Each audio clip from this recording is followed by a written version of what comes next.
அனைவருக்கும் வணக்கம். சுய ஜாதகங்களின் அடிப்படையிலே ராகு பிளஸ் சந்திரன், ராகுவோடு இணைந்த சந்திரனை பற்றி தான் இந்த பதிவுல நம்ம தெளிவாக பார்க்க போறோம்.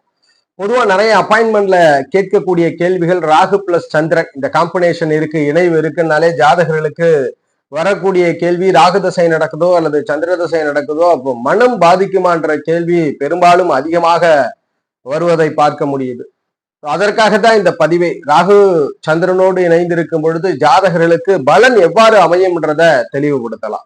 பொதுவாக ராகுவை போகக்காரகராகவும் எதையும் வேகமாக உடனடியாக செய்து முடிக்கக்கூடிய ஒரு ஆக்டிவை கொடுக்கக்கூடியவர், தன் சுய விருப்பத்தை அதிகமாக முன்னிறுத்தக்கூடிய ஒரு கிரகம் தான் ராகு. அதனால எந்த ஜாதகத்துல ராகு தசை நடந்தாலும் நீங்க மற்றவர்களுடைய பேச்சை அவர் கேட்க மாட்டார், அவருடைய போக்கிலே அவர் சென்று கொண்டு இருப்பதை பார்க்க முடியும். உதாரணத்திற்கு ஒரு குடும்பத்துல 2 சிறு குழந்தைகள் இருக்குன்னா ராகு தசை நடக்கக்கூடிய குழந்தை சற்று குறும்புத்தனத்தோடு வேகமாக சுறுசுறுப்பாக எதையும் செய்யும், ஈடுபாடுகள் பிறர் சொல்வதை கேட்காமல் அதிகமாக விளையாட்டுத்தனங்கள் அதிகமாக இருக்கிறத பார்க்க முடியும். இது போலதான் மனிதன் 80 வயது வரைக்கும் ராகு தசை நடக்கும் பொழுது பிறருடைய பேச்சை கேட்காமல் தன் சுய சார்ந்து சிந்திக்கக்கூடிய குணத்தை கொடுக்கும். ராகுனுடைய நிலைப்பாடு, ராகுனுடைய அமர்வு தொடர்பை பொறுத்து அது நேர்மையா அவயோகமா என்பதை வரையறுக்க முடியும். அதற்கு நம்ம வீடியோ பதிவேற்றம் செஞ்சிருக்கிறோம், அதை பாருங்க.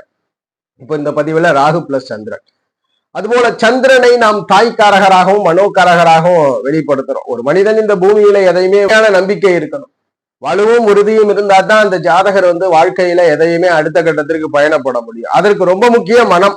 இந்த மனதிற்கு காரகர் சந்திரன் எப்படி அமாவாசை பௌர்ணமி போல் இருக்கிறதோ அதனால்தான் மனித மனமே குரங்கு மனம் என்ற டெஃபனேஷன் மாறி மாறிதான் வரும். இருப்பினும் மனம் உறுதியாக இருக்க வேண்டும். அடுத்த எந்த பக்கம் ஜம்ப் பண்ணாலும் ரிட்டர்ன் ஒரிஜினல் பொசிஷனுக்கு வரணும். அப்பதான் அந்த ஜாதகர் டே டு லைஃப்ல ரியாலிட்டியில வாழ முடியும். அப்படி இருக்கக்கூடிய மனவுக்காரகத்தை சந்திரன் வைத்திருக்கிறார். ராகுவோடு சந்திரன் இணையும் பொழுது மனம் பாதிக்குமா, மனம் குழப்பம் அடையுமான்றதுதான் நிறைய சந்தேகங்களா நம்ம பார்க்க முடியுது. பொதுவாகவே இந்த ராகு பிளஸ் சந்திரன் காம்பினேஷன் எப்பெல்லாம் நிகழும்னா மாதத்திற்கு 2 தினங்கள் நிகழ்ந்தே ஆகும். ராகுவை பொறுத்த வரைக்கும் 1.5 வருடங்களுக்கு ஒரு முறை பயிற்சி அடைகிறார். ஒரு 18 மாசம் எடுத்துக்கலாம். அது வாக்கிய திரைகணிதத்தின் அடிப்படையில முரண்பாடு வந்தாலும் ஒரு 18 மாத காலங்கள் வைத்துக்கலாம். இந்த ராகு சந்திரன் மாதத்திற்கு 2 தினங்கள் கண்டிப்பாக நிகழும். அப்ப ஆவரேஜா பார்த்தா 12 ராசி கட்டங்களிலே 2 என்று எடுத்துக்கொண்டால் கிட்டத்தட்ட 15% ஜாதகர்களுக்கு இந்த ராகு சந்திரனுடைய இணைவு இருந்தே ஆகும். பூமியில ஜனனித்திட்டாலே கண்டிப்பாக ராகுவும் சந்திரனும் 15% ஜாதகர்களுக்கு இணைந்துதான் இருப்பார். அப்ப அவர்களுக்கெல்லாம் இந்த மனம் பாதிக்கப்படுமான்ற கேள்வி அதிகமா வருது. அந்த சந்தேகத்தை தான் நம்ம இந்த பதிவுல பூர்த்தி செய்ய போறோம். பொதுவா இந்த ராகு பிளஸ் சந்திரன் காம்பினேஷன்ல லக்ன திரிகோணாதிபதிகள் இணைந்து விட்டாலோ அல்லது பார்வை பெற்று விட்டாலோ ஜாதகருடைய மனம் பாதிக்காது. அந்த லக்ன திரிகோணாதிபதிகள் இருள் கிரகமாக அமைந்து விட்டால், சனி செவ்வாய் சூரியன் போன்ற கிரகம்லாம் இருக்குன்னா ஜாதகர் கொஞ்சம் சுயநலவாதியா இருப்பார். ஒளி கிரகங்களுடைய தொடர்பை வரும்பொழுது ஜாதகர் கொஞ்சம் பொதுநல சிந்தையோடு செயல்படக்கூடிய உறுதியான மனம் கொண்டவராக இருப்பார். இது ஒரு விதி. இப்போ ராகு சந்திரன் காம்பினேஷன் யாருக்கு இருந்தாலும் லக்ன யோகர்களுடைய தொடர்பை, லக்னாதிபதி தொடர்பை பெற்றாலும் சரி, அது மனதை பாதிக்காது. முதல் விதியில ராகு பிளஸ் சந்திரன்ல மனதை பாதிக்காதுன்றத உறுதிப்படுத்திட்டோம். லக்ன திரிகோணாதிபதிகள், அது சனி பகவானா இருந்தாலும் நிறைய பேர் பாத்தீங்கன்னா ராகு சந்திரன் சனி காம்பினேஷன் இருக்கும், 3 கிரகங்களும் ஒன்றா இருக்கும் அல்லது சனி பார்ப்பார். ஜாதகர் மிகவும் பொருளாதாரத்திலே வல்லவராக இருப்பார், புகழை பெற்றவராக இருப்பார். அதனால என்ன, சுயநலவாதியாக கண்டிப்பா இருந்தே ஆவார் அப்படின்றது ஒரு படி. அப்ப திரிகோணாதிபதிகள் தொடர்பு கொண்ட ராகு சந்திரன் காம்பினேஷன் யாருக்கு இருந்தாலும் அந்த ஜாதகரை மனம் பாதிக்காது. இந்த காம்பினேஷன் எப்படி வரும்னா 9 கிரகங்களிலே ஒரு 3 கிரகங்கள் பாக்கியமா வரும். சோ அப்ப 15%லிருந்து 9% இந்த நிகழ்வு மாறிவிடுகிறது. 9% பேருக்கு தான் ராகு சந்திரன் முழுவதுமாக அந்த இணைவோடு வேற சுபருடைய தொடர்பு, லக்ன சுபருடைய தொடர்பு இல்லாம இருக்கும்.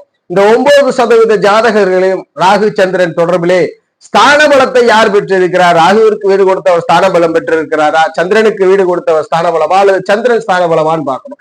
2 கிரகமே உயரிய ஸ்தான பலத்தை பெறவில்லை என்றால் அந்த இடத்தில் அந்த பாதிப்பு ஏற்படுறதில்ல.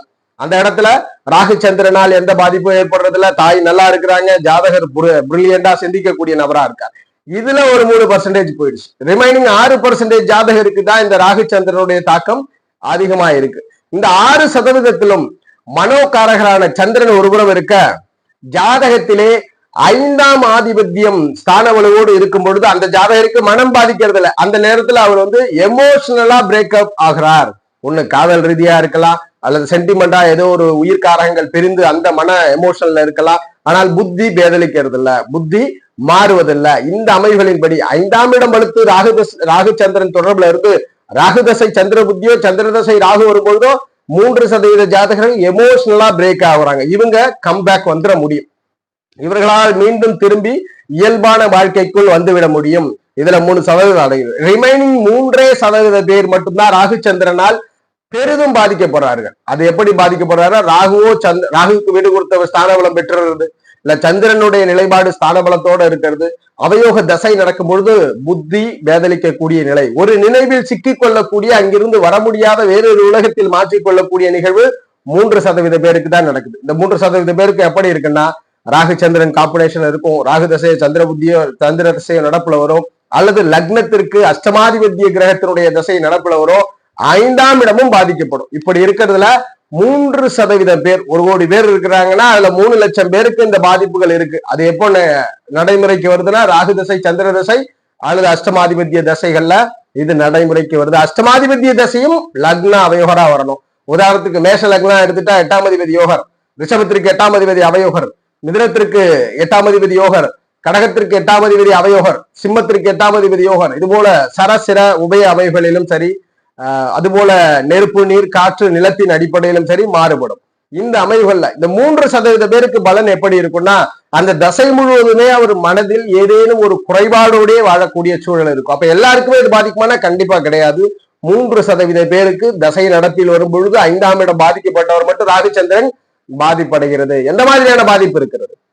அந்த ஜாதகர்களுக்கு எப்படிப்பட்ட பாதிப்பு நிகழ்த்தி கொடுக்குதுன்னா, ஒரு நினைவில் சிக்கிக் கொள்வது, வெளிவர முடியாத மனக்குழப்பத்தோடும் மனப்பதற்றத்தோடும் அவர் வாழ்க்கையில் எங்கு இருக்கின்றோம் என்று உணர முடியாத சூழலிலே அவர் வாழ்க்கை பயணம் அமையுது.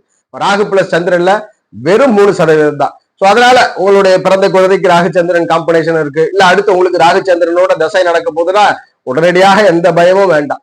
ஆதிபத்திய ரீதியில 5ஆம் இடம் வலுத்தாலும் சரி, ராகுச்சந்திர தொடர்பை சுபர்கள் லக்ன யோகர்கள் தொடர்பு கொண்டாலும் சரி, அந்த ராகுச்சந்திரன் உங்கள் மனதை குழப்ப மாட்டார். ஆனால் ராகு தசை சந்திர புத்தியோ சந்திர தசை ராகு புத்தியிலோ எமோஷனல் பிரேக்கப் ஆகும்.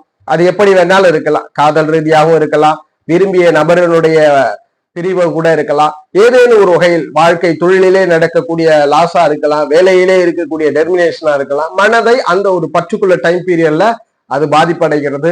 அதில் திரிகோணம் வலுவற்று தொடர்பு கொண்டால் குறைந்தபட்சம் ஜாதகர் அதை ஒரு எமோஷனலா எடுத்துக்கிட்டு கடந்து வரக்கூடிய சூழ்நிலையில தான் இருக்கும். அப்ப ராகுச்சந்திரன் எல்லோரையும் பாதிப்பதில்லை என்பதை தெளிவுபடுத்தணும். ஏன்னா ரெகுலர் அப்பாயின்மெண்ட்ல இதுதான் அதிக கேள்வியா இருக்கு. குழந்தைகளுடைய ஜாதகத்தில் மனம் பாதிக்குமோ என்ற சின்ன ஒரு வருத்தம் இருக்கிறது. அதுபோல சில குழந்தைகளுக்கு விதியின்படி பிறக்கும் பொழுதே ராகு திசை நடந்து அதுல சந்திர புத்தி எல்லாம் வரும்பொழுது சிறு வயதுல சில குழப்பத்தோட இருப்பார்கள், அடுத்து ரெக்கவர் ஆயிடுவார்கள், அடுத்து அவர்களுடைய ரெகுலரான லைஃபுக்கு வந்துருவார்கள் என்பதை உறுதிப்படுத்துறோம். ஜோதிட ரீதியான தகவல் அல்லது உங்களுடைய சுய ஜாதகம் சார்ந்த சந்தேகங்களுக்கு ஸ்கிரீன்ல தெரிகிற நம்பரை தொடர்பு கொள்ளுங்க.